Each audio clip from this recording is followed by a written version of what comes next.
दोस्तों, यह कहानी है एक दादा और उनके पोते की। यमुना के किनारे सटे एक गांव में एक वृद्ध दादा रहते थे। उनका नाम वीरेंद्र सिंह था। उम्र के साथ उनका सर सफेद बालों से ढका था। शरीर बूढ़ा जरूर था, लेकिन हिम्मत के साथ अनुभव बहुत अधिक था। एक दिन की बात है, सुमित शाम के समय अपने दादा के साथ यमुना किनारे बैठा था। नदी में सूरज की लालिमा को बहते हुए देख रहा था। तभी उसने अपने दादा से पूछा, दादाजी, क्या कभी ऐसा हुआ है कि इंसान भी खुली हवा में पंछियों की तरह उड़ सके? दादा ने मुस्कुराते हुए कहा, बेटा, इंसान के पंख नहीं होते, लेकिन हम सभी की उड़ान अलग होती है। हम इंसान अपने मन के पंखों से सपनों की हवा में अनंत तक पहुंच सकते हैं। सुमित को दादाजी की कही गई यह बात समझ नहीं आई।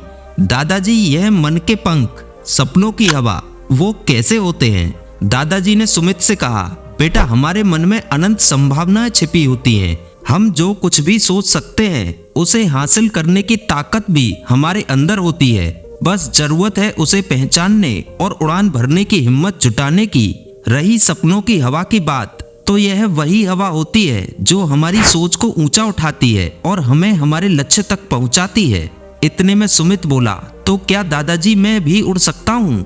दादाजी ने अपने पोते की आंखों में एक चिंगारी को देखा और कहा, बिल्कुल बेटे, तुम ना सिर्फ उड़ सकते हो बल्कि अनंत को भी छू सकते हो। उससे पहले बस तुम्हें अपने सपने चुनने होंगे और उनके लिए लगन से मेहनत करनी होगी। उसके बाद सुमित का नजरिया बदल गया। उसने मन के पंखों को फैलाया और अलग अलग सपनों की उड़ान भरी। एक बार उसने खुद को अंतरिक्ष यात्री बनते हुए देखा, तो दूसरे दिन वह एक प्रसिद्ध वैज्ञानिक था, तो कभी वह समाज सेवी बनकर लोगों की मदद करता था। सुमित के सभी सपनों को सुनने के बाद दादाजी ने उसकी हौसला अफजाई की और उसे मेहनत करने की सीख दी। उन्होंने सुमित को किताबें पढ़ने और हमेशा नया सीखने के साथ साथ जीवन पर्यंत जिज्ञासु रहने के लिए प्रेरित किया। सुमित ने अब पढ़ाई में भी मेहनत करना शुरू कर दिया। वह क्लास में सबसे आगे रहने लगा और अब वह एग्जाम में टॉप करने लगा। सभी टीचर उससे प्रभावित थे। उसने नाटकों और सांस्कृतिक प्रोग्रामों में भी भाग लेना शुरू कर दिया। सुमित अब कविताएं लिखता और विज्ञान प्रतियोगिताओं में नंबर 1 रैंक हासिल की। हर एक सफलता के साथ अब सुमित के मन के पंख और अधिक मजबूत होने लगे।